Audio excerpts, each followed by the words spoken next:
de l'évaluation de la fibrose hépatique. C'est un sujet qui est vaste, mais très passionnant. J'ai essayé, durant ce topo, de vous donner plutôt les choses d'ordre pratique. Alors, vous savez que la fibrose hépatique est la conséquence pratiquement de toutes les pathologies ou les maladies chroniques du foie. Alors, en pratique, il est très important de la diagnostiquer et surtout de préciser sa gravité. Est-ce qu'il y a une fibrose significative, c'est-à-dire une fibrose de plus de F2? Et si c'est le cas, est-ce qu'elle est avancée, donc les F3, F4? Pourquoi tout ça? Plusieurs intérêts.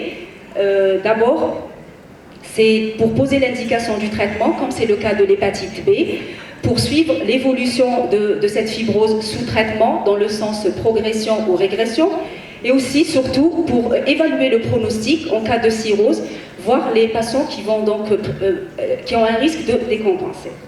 Alors, quels sont les outils dont on dispose en pratique? Pendant longtemps, la biopsie hépatique était le gold standard, mais on connaît tous ses limites. Invasif, donc risque de complications, erreur d'échantillonnage, variabilité intra-observateur. Deux anatomopathologistes peuvent ne pas être d'accord sur le stade de fibrose. On ne peut pas la répéter pour faire le suivi des patients. Et donc, depuis les années 2000, sont apparues les méthodes non invasives. Il y a deux grandes familles. Il y a les marqueurs sériques, il y a les élastométries. Alors, pour les marqueurs sériques, c'est simple. Il suffit de faire un prélèvement sanguin.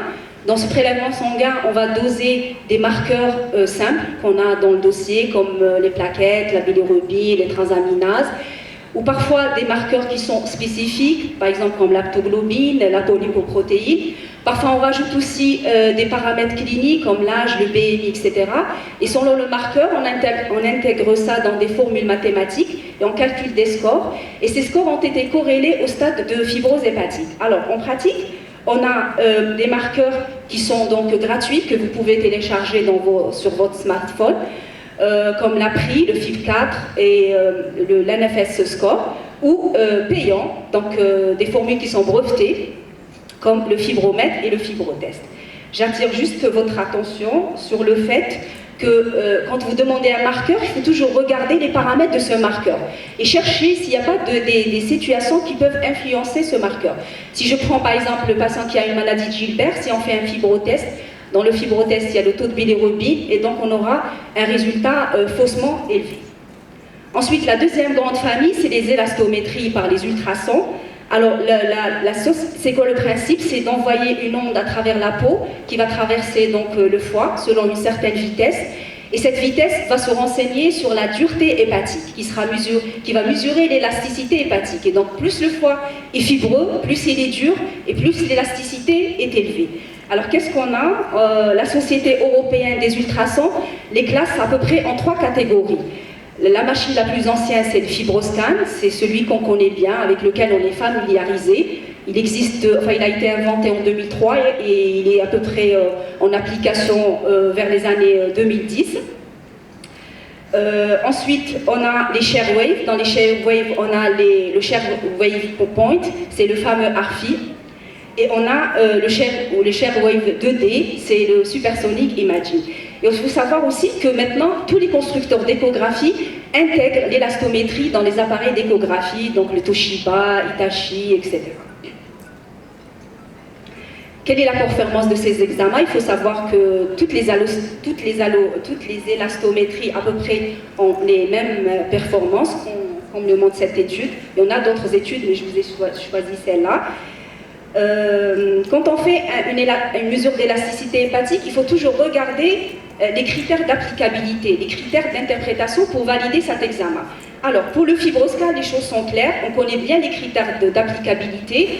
Il faut d'abord faire 10 mesures valides, il faut regarder le rapport EQR sur élasticité. De façon très schématique, ce rapport va renseigner, va nous montrer s'il y a une différence importante entre les différentes mesures d'élasticité. S'il y a une différence importante, ce rapport sera élevé et vice-versa.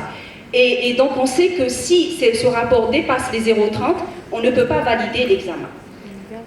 Alors, pour les autres élastométries qui sont couplées à l'échographie, justement, on ne connaît pas ces critères d'applicabilité. Est-ce qu'on peut utiliser ces examens, donc ces élastométries qui sont couplées à l'échographie? Eh bien, pour le moment, non, malgré qu'ils sont largement utilisés, mais on ne peut pas les utiliser pour plusieurs raisons. D'abord parce qu'on ne connaît pas les critères d'applicabilité, on ne connaît pas les seuils qu'il faut utiliser, contrairement au FibroScan, on connaît bien les seuils, on va les voir dans un petit moment. Et surtout aussi, on n'a pas d'études à visée pronostique comme c'est le cas du FibroScan. On sait quand on fait un FibroScan, si on a une élasticité hépatique qui dépasse les 25 kPa, on sait qu'il y a de l'HTP cliniquement significatif, donc c'est des sujets qui risquent de faire de la décompensation. Par contre, pour les autres, pour l'élastographie couplée à l'échographie, on ne sait pas quel seuil pronostic utiliser. Donc pour le moment, ce n'est pas encore validé. Peut-être que ça sera le cas dans quelques années. Autre chose, quand on fait une mesure d'élasticité hépatique, c'est vrai qu'on va se renseigner par rapport à la fibrose hépatique, mais il n'y a pas que ça.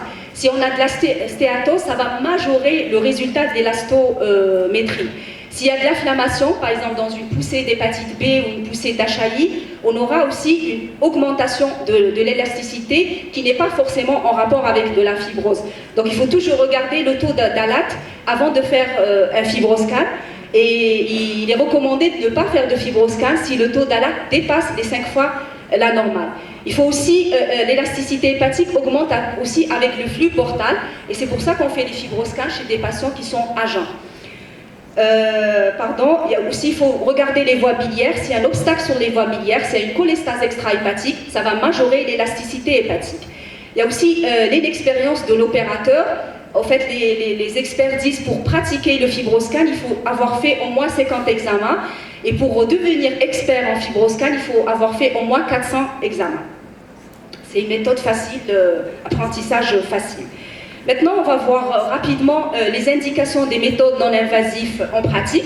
Il faut savoir qu'ils sont validés pratiquement dans les principales étiologies hépatiques. Hépatite B, hépatite C, stéatose hépatique, CBP, CSP, HAI.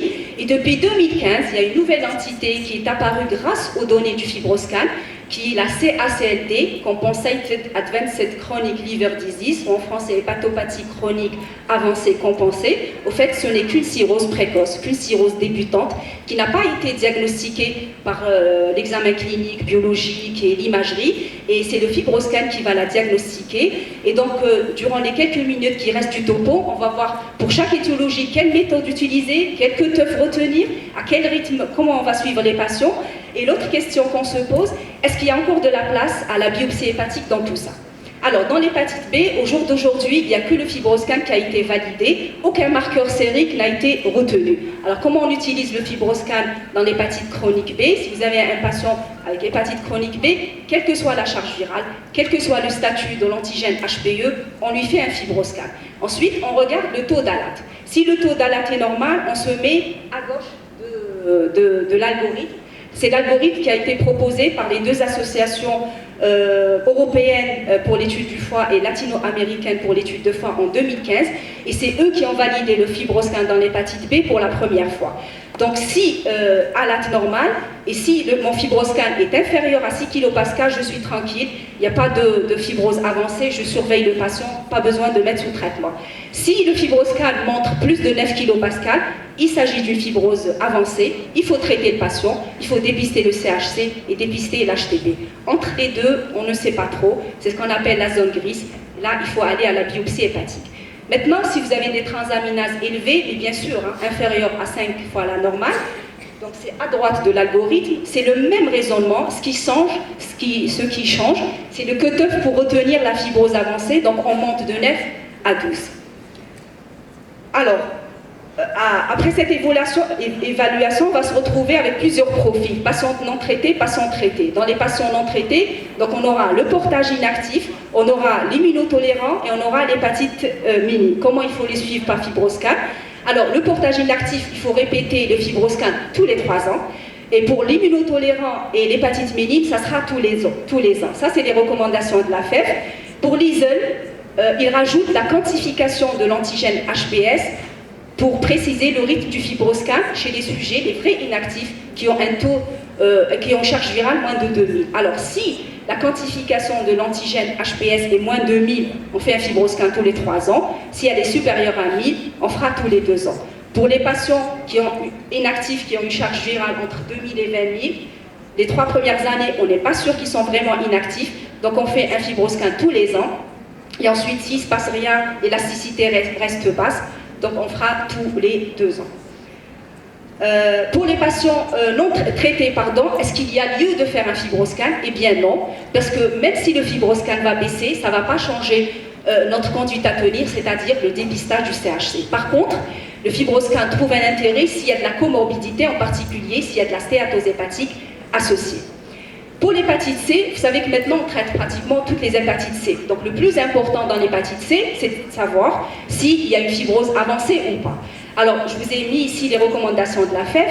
Ils ont validé 3 examens. Ils ont validé le fibroscan, ils ont retenu le cutoff de 10 pour parler de la fibrose avancée, ils ont validé le fibrotest et le fibromètre. Est-ce qu'il y a lieu de faire un fibroscan chez les patients C traités? Non, parce que aussi ça ne va pas changer le dépistage du CHC. On arrive à la NASH, l'orateur précédent a parlé de tout ça.